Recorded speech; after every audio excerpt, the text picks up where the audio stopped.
Estamos juntos mais uma vez para lermos o livro Voltei, do irmão Jacó, psicografado pelo nosso querido Chico Xavier. Incidência em viagem. Se o homem soubesse a extensão da vida que o espera além da morte do corpo, certamente outras normas de conduta escolheriam na Terra. Não me refiro aqui aos materialistas sem fé. Aliás, a maioria dos ateus não passa de grande assembleia de crianças espirituais, necessitadas de proteção e ensinamento. Reporto-me, com vigor, aos que adotam uma crença religiosa, usando lábios e paixões, sem se afeiçoarem, no íntimo, às verdades renovadoras que abraçam.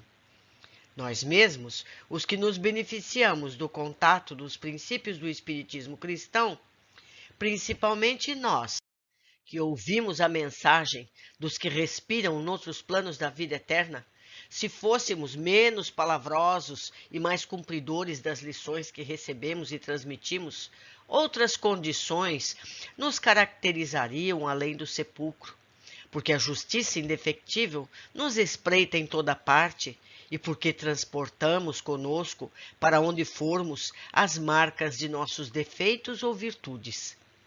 Depois da sepultura, sabemos com exatidão que o reino do bem ou o domínio do mal moram dentro de nós mesmos. Carta seguinte. Atravessando sóbria região. Seguíamos sem novidades e pouco a pouco adaptava-se a voletear como aluno que recapitula a prova. Em torno, a paisagem escurecia sempre, não obstante resplandecerem as estrelas no alto. Possuía a perfeita noção de viajarmos sobre vasto abismo de trevas. Observava, porém, admirado, que não me sentia em processo de ascensão. A ideia de verticalidade estava longe de nós, tanto quanto a linha de esfericidade escapa à apreciação do homem que habita o globo da Terra. Reparei receoso que não distante da estrada que percorríamos, vagarosamente, apareciam sinais de vida e movimento. Ruídos de vozes desagradáveis alcançavam-nos os ouvidos de quando em quando. Formas monstruosas, de espaço a espaço, surgiam visíveis ao nosso olhar e, pelo que me era dado perceber, flutuávamos sobre região vulcânica, cujo solo instável oferecia erupções nos mais diversos pontos. O que me afligia, sinceramente, era a contemplação de seres de lamentável aspecto além das margens. Não estou autorizado a descrever o que nesse particular, mas posso afirmar que as figuras sinistras da mitologia ficam a dever à realidade com que eu era surpreendido. Registrando o temor que se apossara de mim, o irmão Andrade, em voz baixa, explicou-me que os planos habitados pela mente encarnada emitiam de permeio com as criações dos espíritos inferiores, desencarnados, formas perturbadas, quando não horripilantes, de vez que a maioria das criaturas terrestres, na carne ou desenfaixadas do corpo, denunciavam-se no íntimo através de comportamento quase irracional. Salientou que a esfera próxima do homem comum, em razão disso, é povoada por verdadeira aluvião de seres estranhos, caprichosos e muitas vezes ferozes. Chegou mesmo a dizer que inúmeros sábios da espiritualidade superior classificam semelhante região de império dos dragões do mal. Rememorei a leitura das páginas mediúnicas vindas ao meu conhecimento antes da morte e o companheiro dedicado confirmou-as, declarando que a zona em que viajávamos constituía realmente um umbral vastíssimo entre a resistência dos irmãos encarnados e os círculos vizinhos. Acentuou que o pensamento espalha vibrações em todas as latitudes do universo e que as projeções da mente encarnada no planeta terreno não correspondem aos ideias superiores que inspiram as leis da humanidade. Os homens, por fora, acrescentou o protetor, nas experiências da vida social, aparentam cavalheirismo, nobreza, todavia por dentro, na expressão real do ser, revelam ainda qualidades menos dignas, muito próximas da impulsividade dos animais.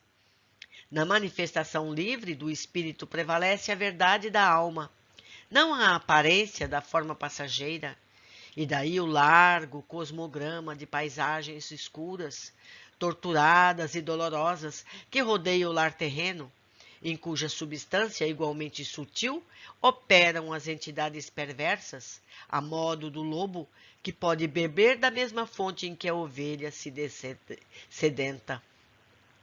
Percebi que o benfeitor desejava destacar que em tais lugares tanto pode o emissário do amor exercitar-se na renúncia do bem, como pode o malfeitor das sombras internar-se no crime e no mal.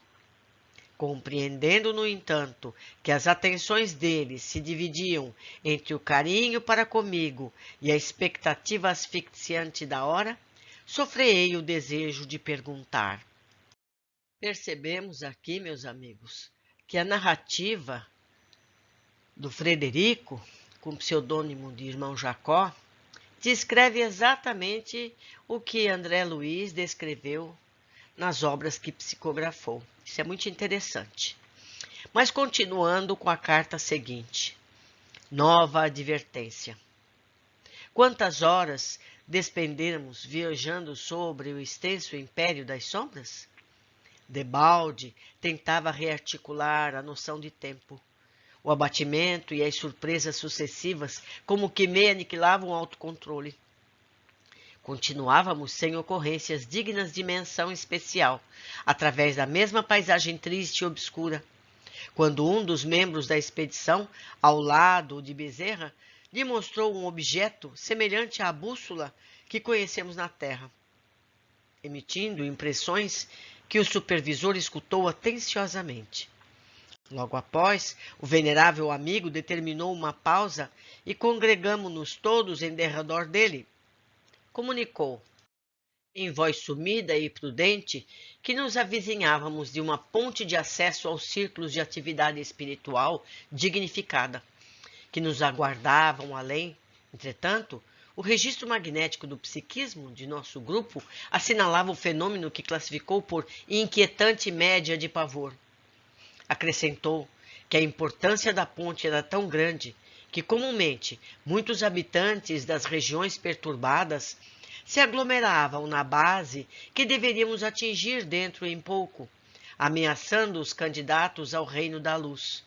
Pediu-nos calma e decisão, silêncio e prece, e, sobretudo, lembrou-nos a obrigação de esquecer qualquer falta mais grave do passado para não cairmos em sintonia com os espíritos ignorantes, penitentes ou malfeitores daqueles domínios. Competia-nos manter harmonia e serenidade em nós mesmos, porque de outra maneira poderíamos interromper a corrente de força que sustentava os companheiros menos aptos aos serviços de volitação.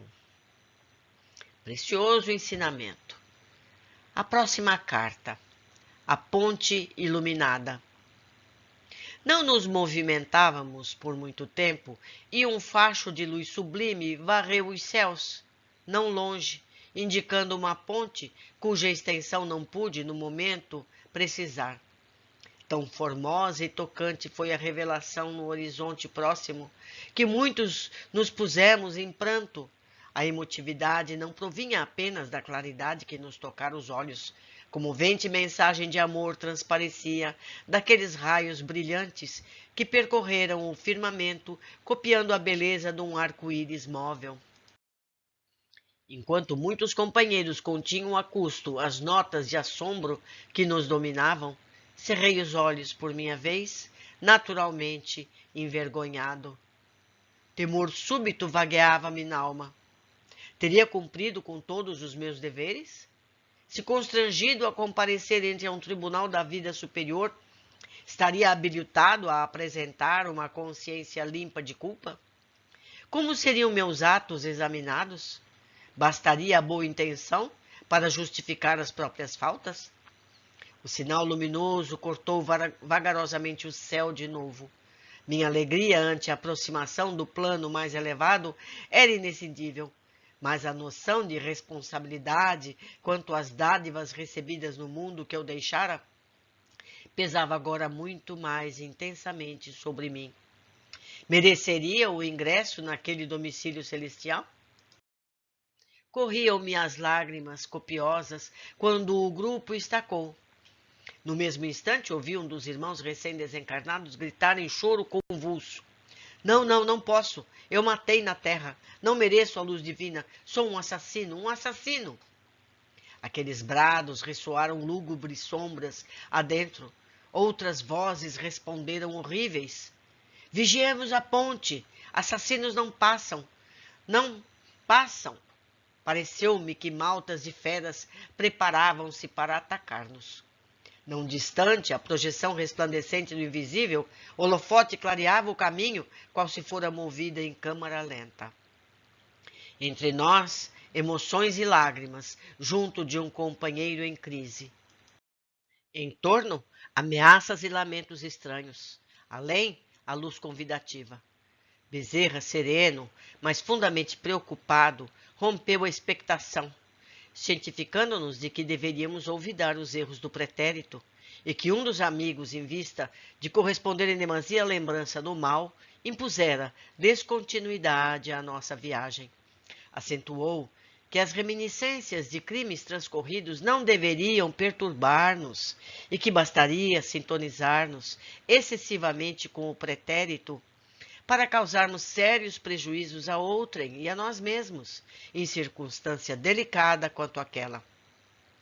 Disse que o irmão em crise realmente fora homicida em outra época, mas trabalhara em favor da regeneração própria e a bem da humanidade, com tamanho valor, nos últimos 30 anos da existência, que merecera a carinhosa proteção dos orientadores de mais alto e que não deveria levar a penitência tão longe, pelo menos naquele momento, a ponto de ameaçar o êxito da expedição.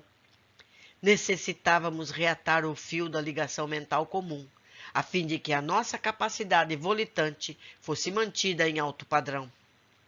De outro modo, a concentração em massa de entidades inferiores ao pé da ponte, que se alonga sobre o abismo, talvez nos dificultasse a passagem. Finalizando a ligeira observação, Bezerra acenou para mim e recomendou-me orar em voz alta para que a nossa corrente de energia espiritual se recompusesse. Muito interessante e valiosos ensinamentos tivemos nessa última carta. Vamos à próxima. Em oração. Espantado com a designação superior, senti medo e vacilei.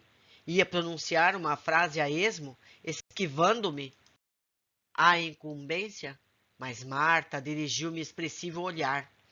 Em silêncio, pedia-me obedecer à ordem recebida e prometia ajudar-me no cometimento. Amparado por ela e pelo irmão Andrade, dispus-me a executar a determinação. Que prece pronunciaria? Mantinha-se meu cérebro incapaz de criar uma peça verbal compatível com as aflições da hora.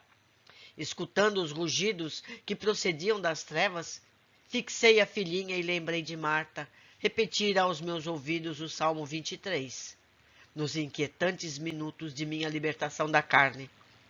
Copiar-lhe-ia o gesto, e erguendo meu espírito para o alto, sentindo de instante a instante que a emoção e o pranto me cortavam as palavras, repeti os versículos sagrados.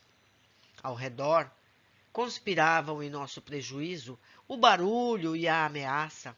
Todavia, quando pronunciei as frases de confiança, como a que se segue: ainda que andemos pelo vale da sombra e da morte, não temeremos mal algum, porque Ele, o Senhor, está conosco.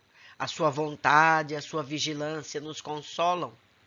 Nosso grupo Com Bezerra à frente, levitou sem dificuldade e ganhamos a ponte, atravessando-a a poucos pés de altura acima dos arcabouços em que é estruturada, conservando o espírito em prece, expectante, como se pesada força de imantação nos atraísse fortemente para o abismo. Que lápis do plano carnal conseguiria descrever a nossa sensação de contentamento e alívio? Fundo silêncio na alma consegue traduzir a paz, o reconhecimento e a alegria. Muito bom, meus amigos, muito bom.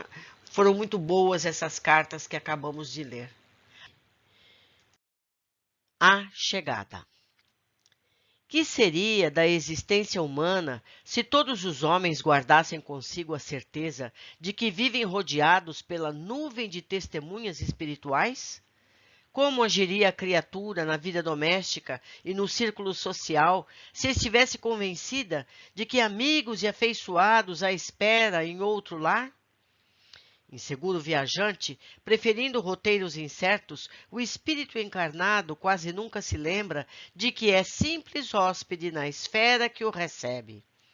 Não fosse um desmemoriado das bênçãos divinas e a caminhada através da carne, ser-lhe-ia muito mais proveitosa e mais feliz o regressar. Esses pensamentos assaltavam-me o cérebro ante os amigos que nos abraçavam acolhedores. Aguardavam-nos contentes no outro lado, com o carinhoso amplexo de boas-vindas. Nenhum de nós, os que fazíamos aquela travessia pela primeira vez depois da permanência demorada na carne, ficou órfão das lágrimas de ventura. As explosões de carinho com que éramos recebidos faziam-me acreditar no ingresso no paraíso. Na paisagem diferente. Modificara-se a paisagem depois de transposta a extensa ponte. A escuridão quase absoluta ficara para trás. Nos caminhos percorridos e a atmosfera noturna tornara-se mais leve, mais clara. Impregnara-se o ar de perfumes sutis.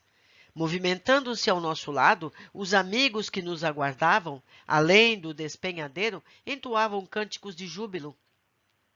Não havia qualquer nota de tristeza nesses hinos de regozijo.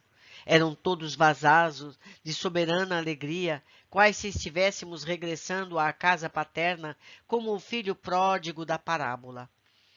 Alguns foram acompanhados por Marta, cuja voz cristalina me expulsava o cansaço e o abatimento. Muitos dos companheiros sustentavam tochas acesas, e à claridade delas via-se-lhes o semblante iluminado e feliz. Fizera-se a volitação mais agradável, mais rápida. A estrada que percorríamos marginava-se de flores, algumas delas como que talhadas de radiosa substância, e o convertia a paisagem numa cópia do firmamento. Árvores próximas pareciam cobertas de estrelas. Ouvindo as melodias suaves que partiam para longe, levadas pelo vento fresco, a soprar-nos de leve sobre o rosto, eu não expressaria de modo algum a emoção que me dominava. A que país, afinal, fora eu arrebatado pela morte? Teria subido a terra até o céu ou teria o céu baixado à terra? Em verdade, incoercível desejo de dormir, ampla e despreocupadamente, escravizava-me o sentido. As aflições de natureza física haviam terminado, todavia a certa fadiga sem dor me submetia inteiramente. No entanto, aquelas vozes argentinas a se evolarem para o alto, alegremente, como que se embalavam o ser, revigorando-me as energias. Os versos comoventes dos cânticos e a música espiritualizante que vagava na atmosfera me arrancavam lágrimas inesquecíveis. Que fizera no mundo para merecer o devotamento dos amigos e as ternuras de minha filha? Por que não me lembrara mais vezes, na terra, de que retornaria ao lar espiritual? Eu pensava na morte, aguardara-a sereno, providenciara quanto julguei justo, para quando o corpo exausto baixasse ao túmulo, Todavia, não supunha que a vida aqui fosse tão natural. Se soubesse antes, ter-me-ia preocupado em semear o bem e a luz mais intensamente na causa que abraçamos. Reencontro emocionante. Meditando nas festividades cristãs dos tempos primitivos do Evangelho, notei que celeste bando de aves luminosas surgia longe, voando ao nosso encontro. Que pássaros seriam aqueles? Lera em vários ditados mediúnicos informes sobre a existência de aves diferentes das nossas nas esferas espirituais vizinhas do plano físico. Mas eram tão lindos os seres alados que se revelavam aos olhos que não hesitei em perguntar ao irmão Andrade quanto à procedência deles. Interpelado por mim, não ocultou o riso afável e esclareceu. Não são aves, e sim crianças. Estou informado de que viriam buscar a nossa irmã M. O nome está disfarçado. E designou a professora, cujo corpo espiritual se caracterizava por formosas irradiações de luz. Atencioso, prosseguiu dizendo, algumas lhe receberam no mundo o calor da maternidade sublime. Quase no mesmo instante, a assembleia de meninos particularizava-se. Sob a admiração de nós todos, que interrompêramos a marcha comovidos, alcançaram-nos cantando o maravilhoso hino de glorificação à tarefa santificadora da maternidade espiritual, que as educadoras humildes, muitas vezes abnegadas e anônimas, abraçam na terra. Mamãe, mamãe! Reparei que a venturosa mulher, como que tangida pela emotividade interior, tornara-se mais radiosa, mais bela, parecendo-me que trazia uma estrela incrustada no coração. Tão profundos sentimentos lhe afloraram na alma que se prosternou de joelhos soluçante.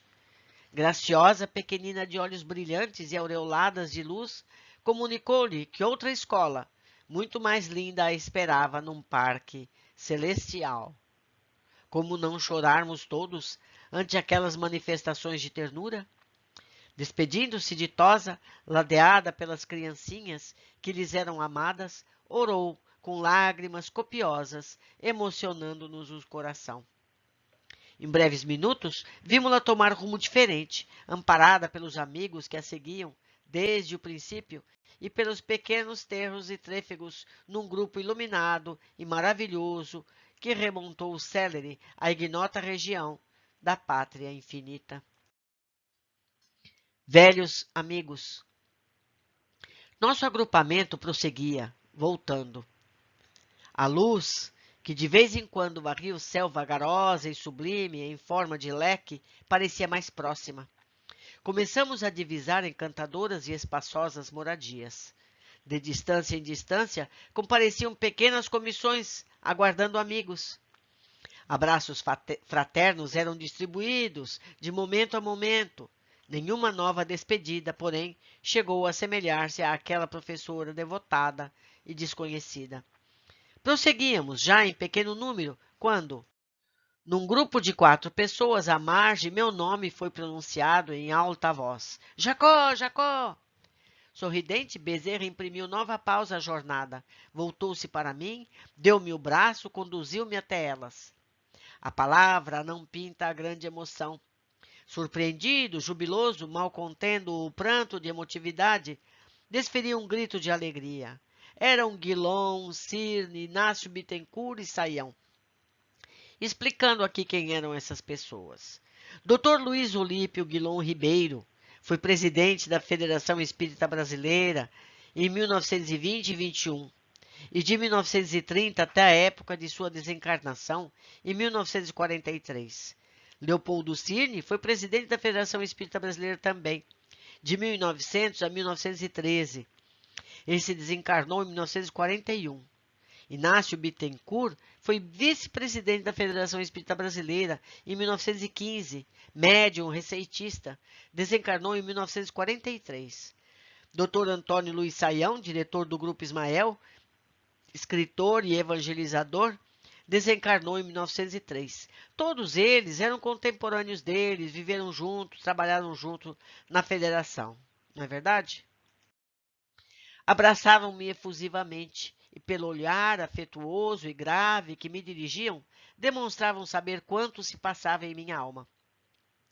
Sentia-me na posição do viajante que volta de longe com a bolsa cheia de novidades. Embora a fraqueza a constranger-me, gastaria horas relacionando o noticiário dos companheiros que se demonstravam na carne, que se demoravam na carne, como trabalhadores de retaguarda. Não pareciam, contudo, muito interessados em recolher minhas informações. Falou o Cirne bondoso dos obstáculos que nos incomodam ao desencarnar. Acrescentou que meu caso, entretanto, era agradável e pacífico pela expectativa mais ou menos longa em que eu vivera os derradeiros dias de octogenário, salientando que o mesmo não lhe ocorrera, em vista do repentino ataque de angina. Faço aqui um parênteses, a diferença entre a pessoa morrer pacificamente, ficando doente, enfraquecendo, e uma morte rápida. Isso reflete no pós-morte. Guilom interrompeu-nos a ligeira palestra. Libertemos o Jacó, assentou alegre. Teremos tempo para conversar. Doía separar-me deles, quando o ensejo se me figurava dos melhores para a troca de impressões. Oh, exclamei consternado, quando nos veremos de novo? Riu-se Guilom, e me observando o gesto de angústia, aduzindo. Ora, Jacó, esqueceu-se de que é eterno? Vai repousar. Afastaram-se contentes, alegando ocupações imediatas. Não podiam acompanhar-me. Ver-me-iam na primeira oportunidade. Bezerra, paternal, regozijava-se, menos preocupado com o nosso grupo a dispersar-se, tantos eram os componentes já encaminhados a diferentes destinos. O dedicado supervisor manteve comigo um entendimento esclarecedor, comentando a extensão e a diversidade das tarefas que nos aguardavam além-túmulo. Explanava atenciosamente sobre o espiritismo no Brasil, quando uma casa iluminada, de graciosa configuração, se nos deparou os olhos. Marta, radiante, indicou o jardim, povoado de flores, murmurando. Enfim! Bezerra então designou a entrada, abraçou-me afetuosamente e concluiu. Descanse. Tentei segui-lo instintivamente, todavia. O estimado protetor prometeu-me firme. Ver-nos-emos depois. Em repouso. O irmão Andrade acompanhou-me delicadamente. Ingressei na casa acolhedora sob forte impressão de paz e ventura. Difícil determinar se me achava realmente distante dos círculos terrestres. O ambiente doméstico era perfeito, não obstante mais acentuada a beleza nos caracteres interiores. Tapetes, móveis, adornos, iluminação eram mais belos, mais leves, e apesar de revelarem autêntico bom gosto, não exibiam notas de luxo. Retratos pendiam das paredes estruturadas em substância semiluminosa. Uma senhora simpática e respeitável recebeu-nos com inexcedíveis demonstrações de ternura. Nomeou-a Marta, antes minha filha de memória. Recolhia nos braços num transporte de indefinível felicidade. Como não situá-la nos dias inovidáveis da infância? Era, para minha filha, tanto quanto para mim, uma segunda mãe.